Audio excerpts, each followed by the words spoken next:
Good morning friends, स्वागत है आप सभी का आज के इस क्लास में। आज के क्लास में हम जिस विषय पे चर्चा करने जा रहे हैं वो विषय है वर्णाश्रम व्यवस्था अथवा वर्णाश्रम धर्म। फ्रेंड्स, आप यहाँ बिल्कुल भी कंफ्यूज ना हो क्योंकि इन दोनों शब्दों का तात्पर्य एक ही है।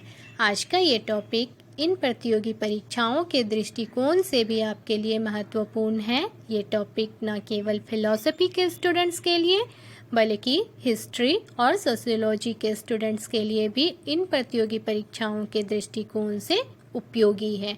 वो भी इस वीडियो का लाभ ले सकते हैं। तो चलिए फ्रेंड्स, हम आज का क्लास आरंभ करते हैं। वर्णाश्रम व्यवस्था क्या है अथवा वर्णाश्रम धर्म क्या है? वर्णाश्रम धर्म का वैदिक संस्कृति में बहुत ही महत्वपूर्ण स्थान रहा है। वर्णाश्रम ये दो शब्दों का मेल है, वर्ण जोड़ आश्रम। वर्णाश्रम व्यवस्था अथवा वर्णाश्रम धर्म के अंतर्गत हम वर्ण धर्म और आश्रम धर्म इन दोनों की चर्चा करते हैं। आज के क्लास में हम भी यही करने वाले हैं। सबसे पहले हम वर्ण व्यवस्था को देखेंगे, उसके पश्चात हम आश्रम व्यवस्था की बात करेंगे। वर्ण व्यवस्था क्या है? वर्ण शब्द संस्कृत के व्री धातु से बना है, जिसका अर्थ होता है वर्ण करना अथवा चुनना। वर्ण शब्द का प्रयोग रंग और वर्ग भेद के लिए भी हुआ है।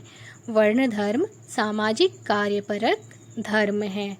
वर्ण अर्थात वर्गों का वर्गीकरण सबसे पहले ऋग्वेद के पुरुष सूक्त में किया गया है, जहाँ कहा गया है कि विराट पुरुष के मुख से ब्राह्मण, भुजाओं से क्षत्रिय, जंघाओं से वैश्य और पैरों से शूद्र की उत्पत्ति हुई है।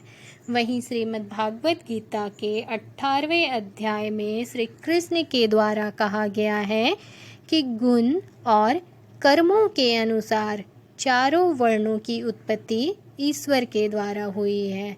यहाँ कहा गया है कि पृथ्वी पर ऐसा कोई भी प्राणी नहीं है जो प्रकृति से उत्पन्न 3 गुणों से रहित हो। तो सबसे पहले हम संक्षेप में देख लेते हैं कि प्रकृति से उत्पन्न 3 गुण क्या हैं। तो फ्रेंड्स, ये 3 गुण हैं सत्व, रजस और तमस। सत्व गुण ज्ञान का प्रतीक है। सभी प्रकार की सुखात्मक अनुभूतियाँ जैसे हर्ष, उल्लास, संतोष, तृप्ति, ये सब सत्व गुण के कार्य हैं।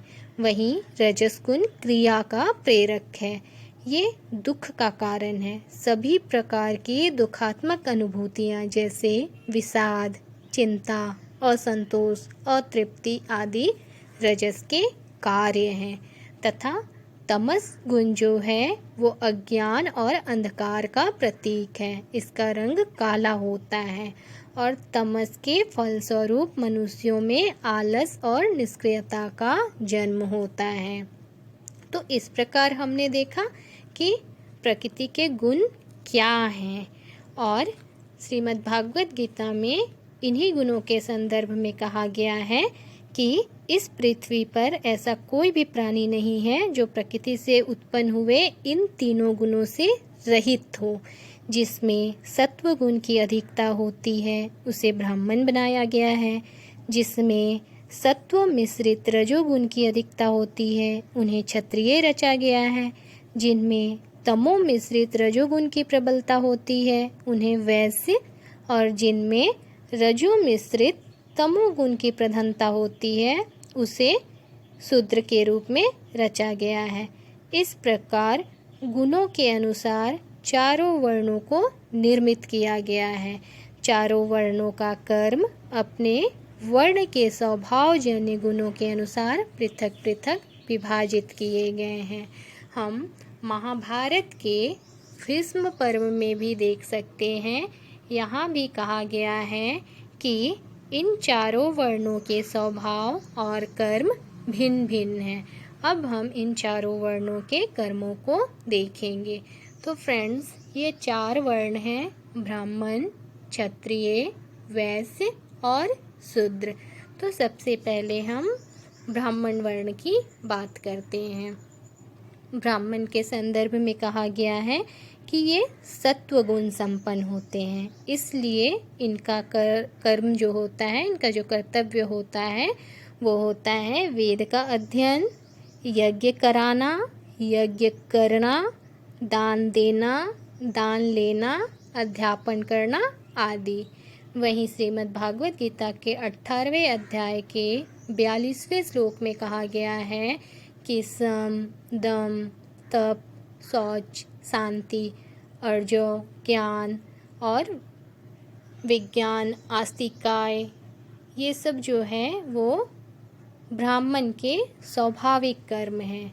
वहीं महाभारत में कहा गया है कि सत्य, दान, क्षमा, शील, तप, दया ये ब्राह्मण के लक्षण हैं। यहाँ ब्राह्मण के आचरण की शुद्धता पर विशेष बल दिया गया है। यहाँ साफ शब्दों में कहा गया है कि आचरणहीन ब्राह्मण पूज्य नहीं होते हैं।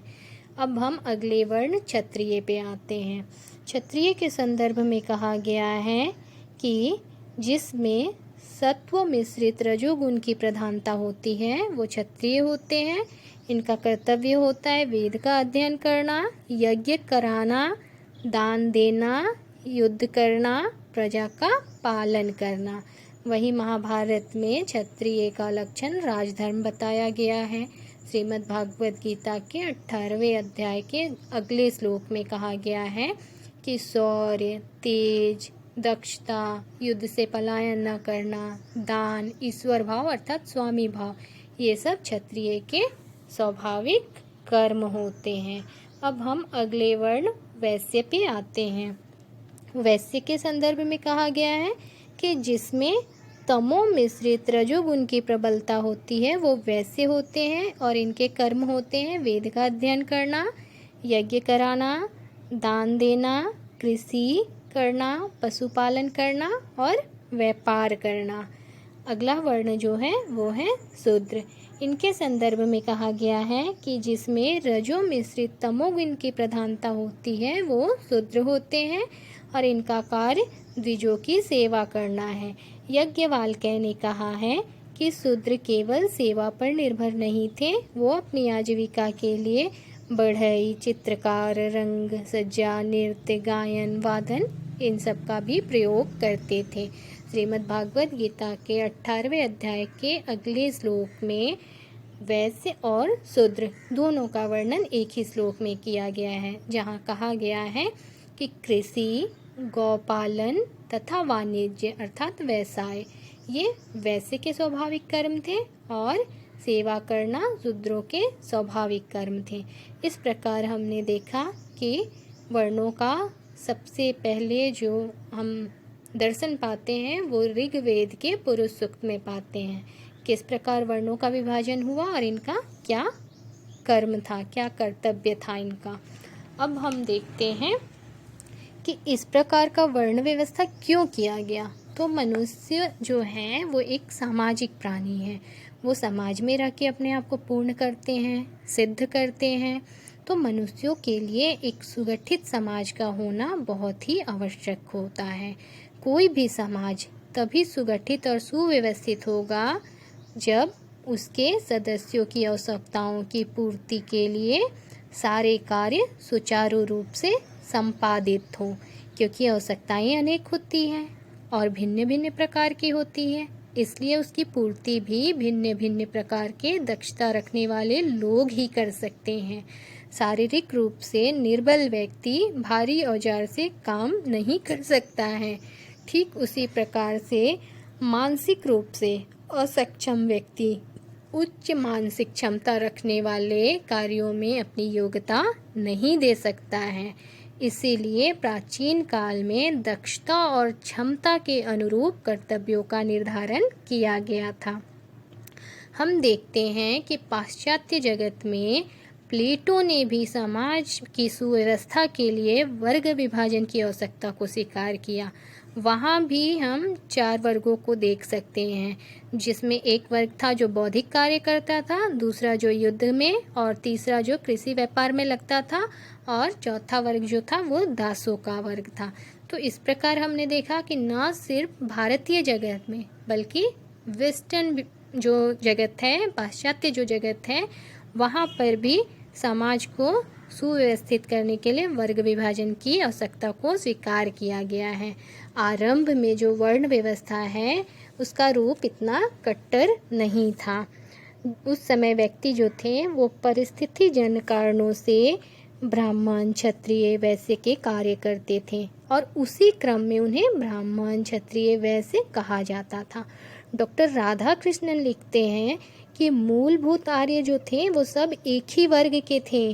प्रत्येक व्यक्ति पुरोहित था, योद्धा था, व्यापारी था, भूमि जोतने वाला हो सकता था। पुरोहित का कोई ऐसा वर्ग नहीं था जिसे कोई विशेषाधिकार प्राप्त हो, लेकिन जीवन की अनेक रूपता के कारण आर्यों ने वर्गों का विभाजन किया और ये जो वर्ग विभाजन था वर्ण भेद या जाति भेद के रूप में बदल गया और आज इतना विध्वंसकारी रूप ले लिया है। खैर बहरहाल हम अब आगे बढ़ते हैं आश्रम व्यवस्था की ओर। तो फ्रेंड्स, आश्रम जो व्यवस्था है इसमें हम देखेंगे कि आश्रम शब्द का शाब्दिक अर्थ होता है विश्राम स्थल। महाभारत में कहा गया है कि मनुष्य को अपने अंतिम लक्ष्य तक पहुंचने में ये आश्रम व्यवस्था जो है वो सहायक है, एक सोपान के रूप में यह कार्य करता है। आश्रम व्यवस्था जो है इसका तात्पर्य है जीवन शैली परक कर्मों से। ठीक है, जीवन शैली परक जो कर्म है वो आश्रम धर्म कहे जाते हैं। एक व्यक्ति का जीवन 100 वर्षों का माना जाता है और इन 100 वर्षों में वो समान क्षमता में नहीं रहता है, उसकी अवस्था में बदलाव होती है, वो धीरे धीरे विकसित होता है, उसकी बुद्धि में विकास होता है, फिर एक समय आता है कि वो शारीरिक रूप से असक्षम होने लगता है। तो इस प्रकार 100 वर्ष की अवस्था में वो विभिन्न स्तरों से गुजरता है। इन स्तरों को 4 खंड में बांटा गया है और इसे ही आश्रम कहा गया है। सामान्यतः इसे 25-25 साल की भाग में बांटा गया है। 100 को 25 के ये से बांटा गया है और 4 भाग किए गए हैं और इसी खंडों को आश्रम कहा गया है। आश्रम विभाजन में क्या है? आश्रम विभाजन में हम देखते हैं कि ये 4 प्रकार के हैं: ब्रह्मचर्य आश्रम, गृहस्थ आश्रम और वानप्रस्थ आश्रम और संन्यास आश्रम। यहाँ हम एक एक करके इन पे चर्चा करेंगे। ब्रह्मचर्य आश्रम। फ्रेंड्स, यहाँ मैं 1 मिनट आपको रोकना चाहूँगी कि हमने इससे पहले पुरुषार्थ पे वीडियो डाला है जो आप हमारे प्लेलिस्ट में जा कर के नीति शास्त्र वाले सेक्शन में देख सकते हैं। अगर आप उस वीडियो को देखेंगे तो शायद इस क्लास को समझने में आपको और अधिक सरलता होगी। तो चलिए हम अपना क्लास आगे बढ़ाते हैं। सबसे पहले हम देखते हैं ब्रह्मचर्य आश्रम को। ब्रह्मचर्य शब्द जो है वो 2 शब्दों का योग है, ब्रह्म जोड़ चर्य। ब्रह्म का अर्थ होता है महान और चर्य का अर्थ होता है विचरण करना। अर्थात ब्रह्मचर्य में जो मनुष्य होते हैं वो ब्रह्म मार्ग पे विचरण करते हैं। आरंभ की जो 25 वर्ष की आयु होती है वो इस आश्रम में वो व्यतीत करते हैं। ब्रह्मचर्य आश्रम में मनुष्य अपने शारीरिक, मानसिक सारी क्षमताओं का विकास करता है, अपने कौशल का विकास करता है ताकि वो गृहस्थ आश्रम में प्रवेश करने के योग्य बन जाए। ब्रह्मचारी का मुख्य कर्तव्य होता है वेद का अध्ययन करना और इंद्रिय निग्रह। इनके लिए जो करने योग्य कर्म बताए गए थे वो है वेद का अध्ययन, भिक्षावृत्ति और गुरु की सेवा करना। और जो वर्जनीय कर्म बताए गए थे वो था मद्य, मांस का निषेध, गंध, रस, स्त्री हिंसा का निषेध। अर्थात इन्हें मदिरापान, मांस खाना और स्त्री, गंध, रस इन सब से दूर रहने की बात कही गई थी। ब्रह्मचर्य आश्रम पूर्ण शिक्षा का आश्रम है। इसमें चरित्र, विद्या दोनों का पूर्ण महत्व बताया गया है। ये वो आश्रम है जिसमें मनुष्य अपने आप को विकसित करता है, अपने सारे कौशल को विकसित करता है जिससे कि वो अर्थ उपार्जन के योग्य बन सके और अपने जीवन को सार्थक कर सके। इसके बाद वो गृहस्थ आश्रम में प्रवेश करता है। गृहस्थ आश्रम ये तो क्रम की दृष्टि से आप देखोगे तो इसका स्थान दूसरा आता है। परंतु महत्व की दृष्टि से देखा जाए तो गृहस्थ आश्रम का स्थान पहला आता है। गृहस्थ आश्रम का ही सहारा लेके बाकी सारे आश्रम चलते हैं। इस आश्रम में पति पत्नी मिलकर के धर्म अनुसार आचरण करते हैं और धर्म, अर्थ, काम नामक त्रिवर्ग की पूर्ति यहीं होती है। यही वो सारे ऋणों से उऋण होता है, अर्थात देव ऋण, पितृ ऋण, ऋषि ऋण, इन सब से उऋण होने का भी स्थान यही है, जो पंच महायज्ञों के द्वारा वो इनसे उऋण होता है। गृहस्थों का धर्म क्या बताया गया है? क्षमा, दम, अस्तेय, इंद्रिय निग्रह, ज्ञान, विद्या, सत्य और क्रोध त्याग, विधि पूर्वक अध्ययन, धर्म के अनुसार पुत्र उत्पन्न कर, शक्ति के अनुसार यज्ञ कर, गृहस्थों को ऋणों से मुक्त होना चाहिए। ये वो आश्रम है जिसमें मनुष्य अपने त्रिवर्ग को प्राप्त करता है, अर्थात यहाँ वो अपने अर्थ, काम और धर्म, इन तीनों इच्छाओं की पूर्ति करता है, इन तीनों को वो साधता है। अब जो अगला आश्रम है वो है वानप्रस्थ आश्रम। ये तीसरा आश्रम है। इसके संदर्भ में कहा गया है कि जब शरीर में झुर्रियाँ पड़ने लग जाए, बाल सफ़ेद हो जाए, लड़के के गोद में लड़का हो जाए, तब वानप्रस्थ में प्रवेश करना चाहिए। इस आश्रम में मनुष्य तपस्या द्वारा अपने शरीर को शोषित करता है और वानप्रस्थियों का जो मुख्य कर्तव्य बताया गया है वो है अतिथि सत्कार। यहाँ पंच महायज्ञ का भी विधान बताया गया है। तो इस प्रकार हमने वानप्रस्थ आश्रम को देखा। उसके बाद आता है संन्यास आश्रम। इस आश्रम का लक्ष्य होता है मोक्ष प्राप्त करना। संन्यास का अर्थ है पूर्ण त्याग। इसके लिए आवश्यक होता है कि व्यक्ति अपनी सभी इच्छाओं और कामनाओं का त्याग कर दे और वेद अध्ययन, संतान उत्पत्ति, यज्ञों की समाप्ति, ऋणों से उऋण होने के बाद इसकी प्राप्ति संभव हो सकती है। और सन्यासियों के लिए जो कर्तव्य बताया गया है वो है भिक्षाटन, जप, ध्यान, शौच, देव अर्चना, ब्रह्मचर्य पालन, इंद्रिय सुखों से दूर रहना। इनके लिए जो निषेध है वो क्या है? वो है भविष्यवाणी करना, जैसे सगुन अपसगुन का प्रयोग करके भिक्षा मांगना, किसी भी प्रकार का संचय करना। इनकी दिनचर्या को पूर्ण रूप से शुद्ध होना चाहिए।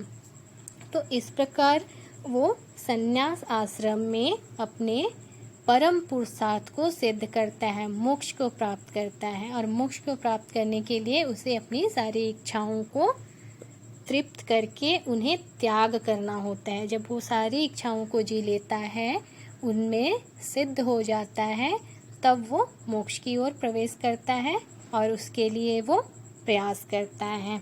अब बात ये उठती है कि ये जो आश्रमों की बात हो रही है, तो आश्रमों के संदर्भ में एक बात ये भी उठता है कि हम देखते हैं कि जो छंदोग्य उपनिषद है उसमें 3 आश्रमों की चर्चा हुई है।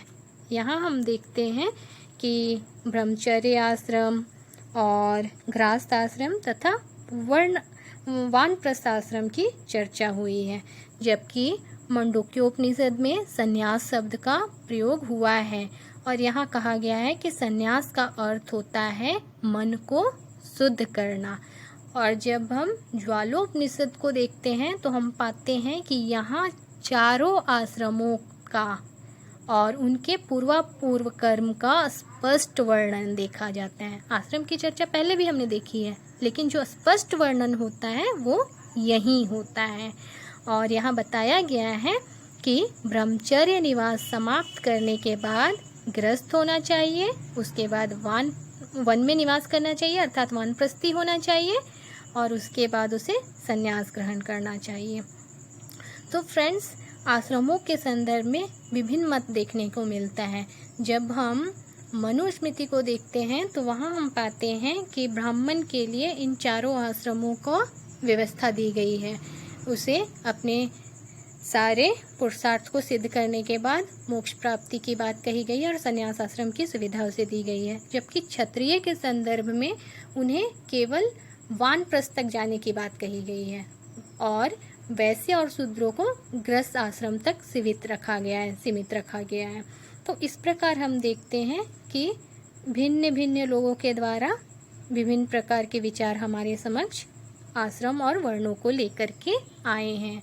अब हम देखते हैं कि कुछ ऐसे बिंदुओं को जो आपके लिए महत्वपूर्ण है, जिससे आपके समक्ष क्वेश्चन आएंगे। और ये क्वेश्चन कैसे होंगे, तो चलिए इसे हम देखते हैं। सबसे पहले हम देखते हैं कि आश्रम शब्द जो है इसका शाब्दिक अर्थ क्या है। तो आश्रम का शाब्दिक अर्थ होता है विश्राम स्थल। वर्ण धर्म क्या है, तो वर्ण धर्म जो है वो है सामाजिक कार्यपरक धर्म। आश्रम धर्म क्या है, ये है जीवन शैली परक धर्म। वर्ण धर्म को सबसे पहले हम कहाँ देखते हैं, तो इसका उल्लेख सबसे पहले ऋग्वेद के पुरुष सूक्त में किया गया है। इसे हम भगवद गीता में और महाभारत में भी देख सकते हैं। वर्ण जो है इसकी उत्पत्ति व्री धातु से हुई है और इसका शाब्दिक अर्थ होता है वर्ण करना अथवा चुनना। आश्रम जो है श्रम से बना हुआ है और श्रम का क्या अर्थ होता है, परिश्रम या प्रयास करना। पुनः हम देखते हैं कि द्विज शब्द जो है इसका प्रयोग किसके लिए हुआ है, तो इसका प्रयोग हुआ है ब्राह्मण, क्षत्रिय और वैश्य के लिए। राजन किसे बुलाया गया है, तो राजन क्षत्रिय को बुलाया गया है। ब्रह्मचर्य के बारे में कि ब्रह्मचर्य जो है वो दो शब्दों के मेल से बना हुआ है, ब्रह्म जोड़ चर्य। ब्रह्म का अर्थ होता है महान और चर्य का अर्थ होता है विचरण।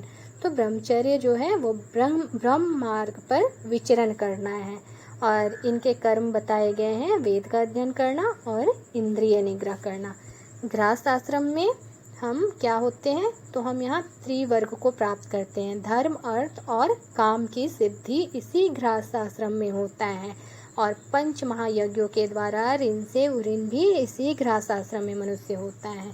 और गृहस्थों के सामान्य धर्म क्या बताए गए हैं, क्षमा, दम, अस्तेय, ज्ञान, विद्या, सत्य, क्रोध, त्याग, इंद्रिय निग्रह, ये सब गृहस्थों के सामान्य धर्म है। वानप्रस्थ आश्रम को वैखानस आश्रम भी कहा गया है। सन्यासियों के लिए भिक्षु, यति और परिवाजक शब्द का भी प्रयोग हुआ है। इनका लक्ष्य होता है मोक्ष को प्राप्त करना।